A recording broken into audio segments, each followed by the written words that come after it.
pleasant good evening and welcome to SAT TV's Channel 9 Evening News. I am your presenter, Nisha Charles. Thank you for joining us. Among the major developments, women dressed in orange as part of rally against violence. Caricom gears up for key EPA meeting. Barack Obama to warn UN over Iran nuclear weapons. And in sports, former champions will clash in the finals of the 2012 Maxwell Trading Southern Cricket League. Details of these and other stories after the break. Free at last, free at last, free at last. Yes, Dominica, we are here at last. Come in today and sign up for your SAT internet. No fixed line charges, no installation charge, no modem charge, and no contract required. Just come in and sign up for the most economical internet broadband service. Choose one of 5 packages starting at $28.75. Together with your internet package, you will receive a telephone where you will be able to call SAT to SAT for free. No rental charges. Yes, SAT to SAT for free. What are you waiting for? Come in today. Sign up now for your high-speed broadband internet only with SAT. For more information, call 448-5095 or 448-5096. Remember, SAT Telecoms is the people's choice.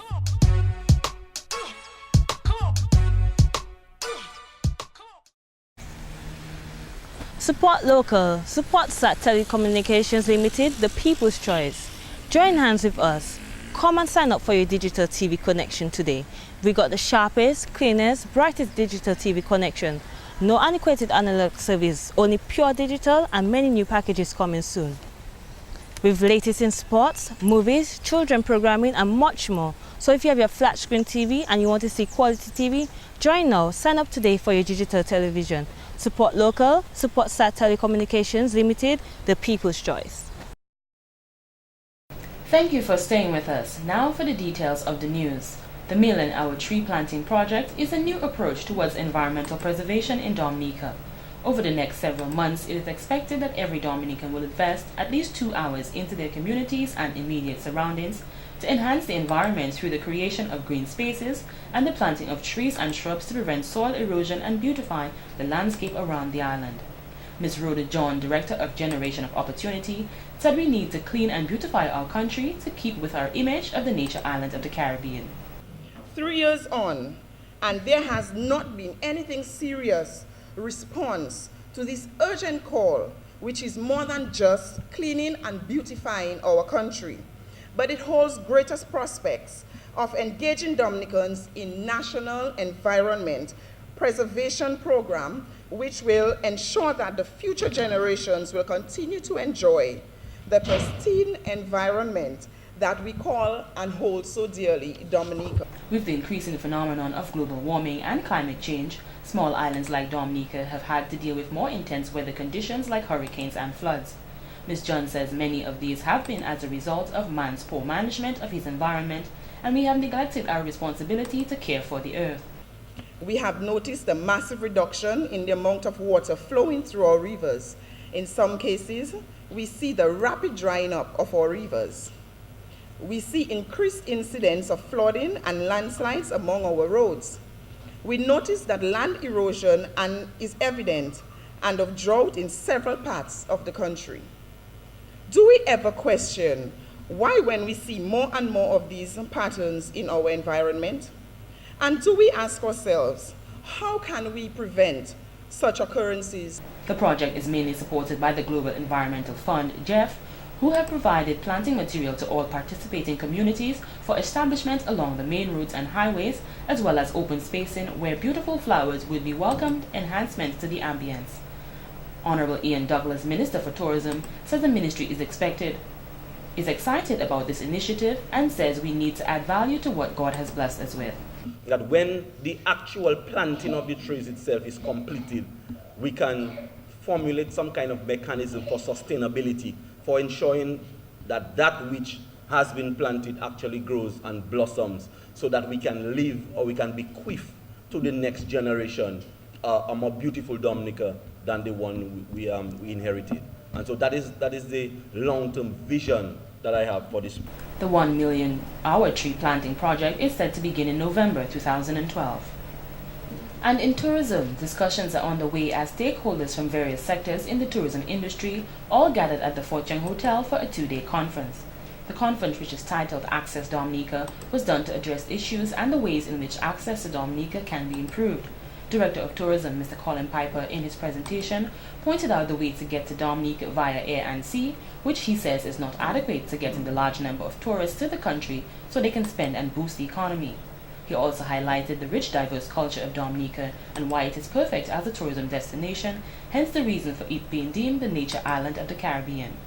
He also mentioned that access to Dominica, especially before and leading up to the World Creole Music Festival, provides a tough challenge, which one resolved will show an increase in the number of visitors to the country during this time. In 2006, Dominica underwent a rebranding exercise by the Green Team. The right visitor to Dominica from the U.S. was deemed to be a life enthusiast. And they are people who have achieved an advanced level of self-awareness and are in touch with their personal needs. They understand that in order to maintain physical, mental, and spiritual wellness, they must be in contact with nature. They know that nature brings balance to their lives and are willing to proactively pursue it. They are participants, not spectators. They seek out authentic experiences, personal challenges, and the possibility of the unknown. He added that these people are adventure seekers, frequent travelers, and environmentally responsible people, which are very important to target to visit Dominica. He says oftentimes they give great reviews and encourage others to travel to the countries they have been to. The airlines are interested in profitability and measured by butts in seats, and so are interested in all segments of flying passengers, including domestic travel and diaspora markets. The government is interested in the amount of revenue left on island by all, and so Destination Dominica must optimize the marketing plan in order to return acceptable results to all three constituents. Looking back on 2011, 65% of visitors to Dominica arrived by air, while 35% arrived by sea, illustrating the importance that easy access and needs to be constantly improved and made easier. The diaspora markets are very important as it represents 17% of these travelers, while leisure and domestic travel represents 32% each, which are all critical components of clients for the airlines and visitors to Dominica. As we look at passenger arrivals by sea, the predominant segment is leisure travelers at 56.5%, followed by domestic travel and then diaspora. Study and business come in a distant fourth and fifth. And as we look at key source markets from which these visitors arrive, we see that visitors from the French West Indies traveling by sea are the largest segment. Tourism Minister Honorable Ian Douglas says this is a very important conference to address the critical issues of access to Dominica. For a little less than 1 year, Dominica has been engaged in the development of an access strategy for the island, and I've been very pleased with the progress on the work so far. This access conference has brought together representatives of several airlines servicing the region. And this, in fact, is not only an access conference, really it's an investment conference, because what we are doing here and what we will do here over the next couple of days is really make an investment in the future development of Dominica. So we can really see ourselves as really participating in an investment conference. Not only tourism will benefit, but the entire economy of Dominica should be the better for it, for our deliberations and our conclusions over the next couple of days. He says if Dominica wants to grow as a tourism product, we must address this critical issue of access with a hands-on approach. The Tourism Master Plan for the period 2005 through to 2010 pointed out that travel logistics and flight schedules to reach Dominica from regional hubs are perceived to be inconvenient and unreliable, with same-day connections problematic for tourists originating out of Europe and the United States. The Tourism Master Plan was developed prior to the 2008 global financial crisis. It never saw the global financial crisis or envisaged it.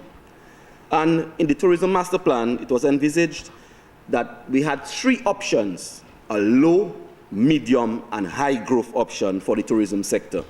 Mr. Douglas added that the Ministry of Tourism will be updating the Tourism Master Plan, where more realistic statistics will be developed to go with the current global financial crisis. Once articulated, all will appreciate the general strategy of the approach put forward by the consultants as a practical option which will offer the destination some immediate solutions. The Tourism Minister says he hopes that the objectives will be met at the end of this conference. And in more news, Cabinet Secretary Mr. Steve Farrell says the Economic Union is here for us to take full advantage of.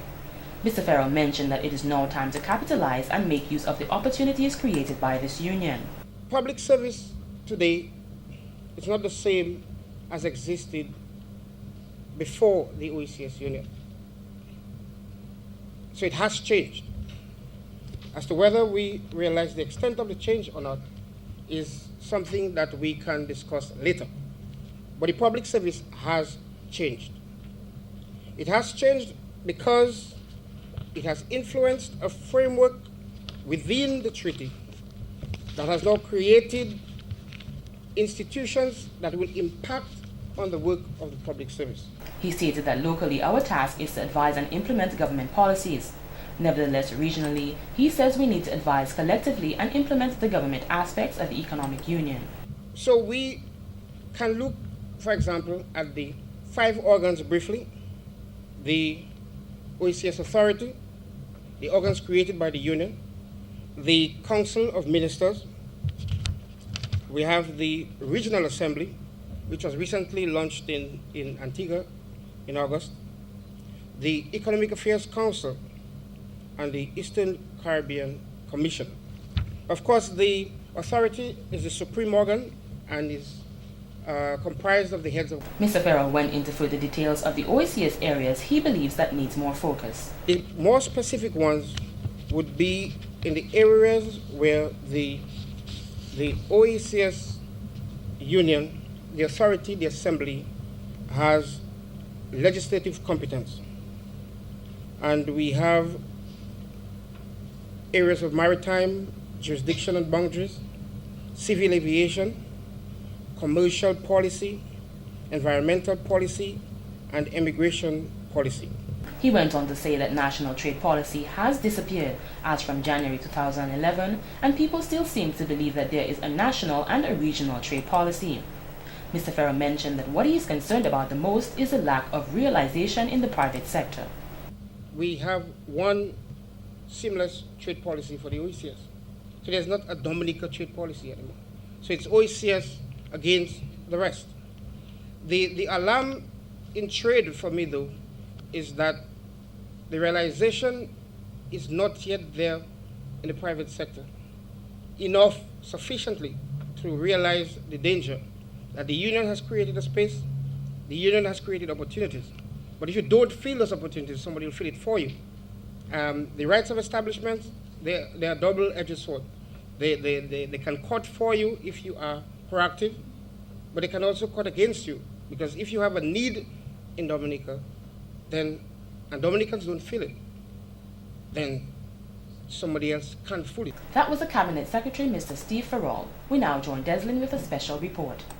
Right now we're at the Bayfront where an Orange Day March is taking place to create an awareness to stop violence against women. The streets of Roseau were filled with excitement as students from various schools gathered at the Bayfront for the Caricom Youth Ambassadors Orange Day March. Orange Day is an international program, but it is being run throughout the Caribbean by the Caribbean Youth Ambassadors. And we're celebrating Orange Day on the 25th of every month. And well, this month we just wanted to do something big to start it off in Dominica. So every month we will be doing some form of an activity. The main aim of this is to promote an intolerance towards the violence and crimes that our girls and women suffer, and also to create an awareness of the problem. We know it exists, so we wanted to do something to let people know that, hey, there is a support system, there's a support group, and we are doing something big here, and it's being recognized throughout the Caribbean and internationally. In terms of preparations for this event, Ms. Jervier said that the Ministry of Education came on board and was very supportive with allowing the students to take part in this activity. The teachers came on board and they said, yes, I'll bring some students. They got their own orange ribbons and they made it happen. So all we had to do from our end, from the Youth Ambassador desk, was write and ask. Dominica Council of Women just popped in and came on board. National Youth Council came on board without much help, without much begging. Caricom and quite a few other organizations. And also from here we can see that there are some other stakeholders, people from the public who have decided. Mr. Mika Congnet performed a lovely poem which explained the qualities as well as the struggles of a woman.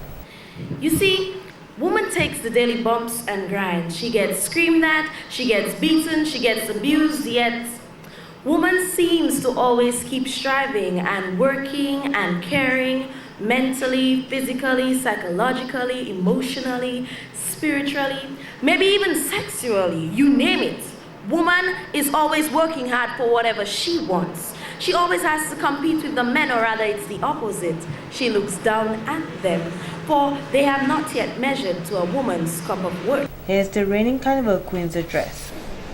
With the continued support and the bravery that I know we all possess deep within, we will be able to stand up to our attackers. We will speak out to their respective authorities when we are abused, violated, and oppressed. From now on, we will not stand still while our sisters and mothers are attacked. We will not remain silent while our daughters remain in violent relationships. As we walk the streets of Roseau State, we walk for all those who have lost their lives to violence, and for their families who have to face that reality every day. Minister for Culture, Youth and Sports, Honorable Justina Charles says it is painful when she looks at some of the things that women and young girls go through. Some of the contributing factors to some of the things that we go through. And I say to our young person, there are so many opportunities presented to you, so you can empower yourself, you can assert yourself, so that you do not have to be a victim of violence or any form of abuse. And to do that, the areas in which you can embrace, there are so many and there. As you can see, students have turned out in large numbers to create awareness to stop violence against women. I'm Desmond Joseph, reporting for Stat TV News, and back to you, Nisha. And on to some celebrations. It was all unity in mind as the students of the Orion Academy, located in Bath Estate, came together to observe International Day of Peace on Friday, September 21st. School administrator Ms. Ann Burton says they got involved in this project in April of this year, where they took part in an international peace quilt project. We took part in an international peace quilt project where our students and students around the world were required to draw pictures of the children's impressions of peace. And those impressions were created into cloth images that were then sewn together into one great big quilt, and that was displayed close to the London Olympic Games 2012 in July. This same organization contacted us last week to assist them in creating a ring of peace around the world, where children from all over the world would hold hands and create a ring of peace at midday, offering up prayers for the peace within the world. This we did. Ms. Burton says that when the ring was formed, a picture was taken which they had to email to the International Peace Organization. This picture will add to the pictures which were taken at exactly 12 noon that day all over the world and will be put together to create hands of peace around the globe. They also hosted a mini concert where each of the classes did a small presentation on peace. One of the other activities they had on schedule was the creation of a mural by the art students in one classroom to create a ring of peace around that classroom. Our students are like all students.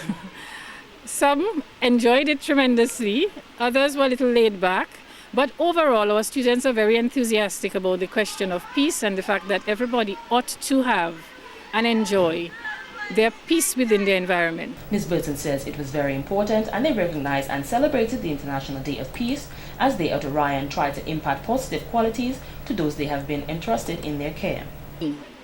Each of our students have understood clearly that all the issues of the world can be addressed one step at a time. It doesn't take the other person to do it, but it starts with me. The violence within our communities can easily be addressed in the same manner. one person at a time, one step at a time. The school administrator also mentioned that though they always aim for academic excellence, they try their best to develop wholesome students who will fit in very well into society and when they go on to the working world. Soon the Orion Academy will be launching their service program. At last year, they did a dinner to raise funds for the Children's Heart Fund and will hand over the funds generated in the launching of the service program. The program will involve trips to organizations such as the Alpha Center, the Infirmary, and the Roseau Primary School, among others. And in court news tonight, the criminal assizes for September 2012 were heard before Justice Bernice Stevenson Brooks on Tuesday, September 25th. In the case of the State versus Shane DeGallery, who was accused of murder, the trial will begin on September 26, 2012. Zena Dyer and Gina Dyer Monroe will be representing the accused. While in the case of the State versus Shabbat Alexander, the Director of Public Prosecutions offered no evidence and the matter was withdrawn.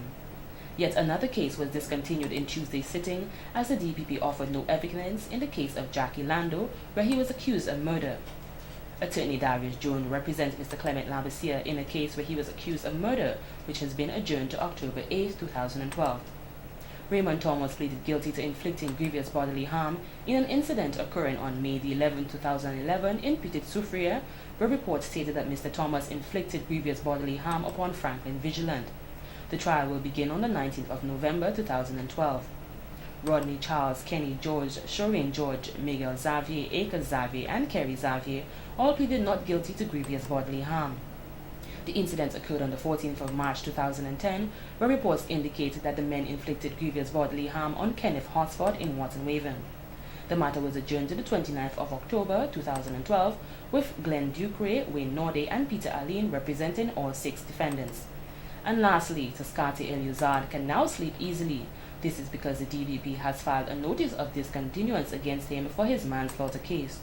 Jean Pestina, the Director of Public Prosecutions, said that they have concluded that Mr. Eliuzard's case should be seen as a justifiable homicide. The incident involved a Mr. Edwards who took the defendant in his bus to Petro-Caribe and reportedly made sexual advances on the young man. Mr. Eliuzard resisted, and in doing so he gave a blow to Mr. Edwards' neck and fled the scene. He later reported the incident to the police.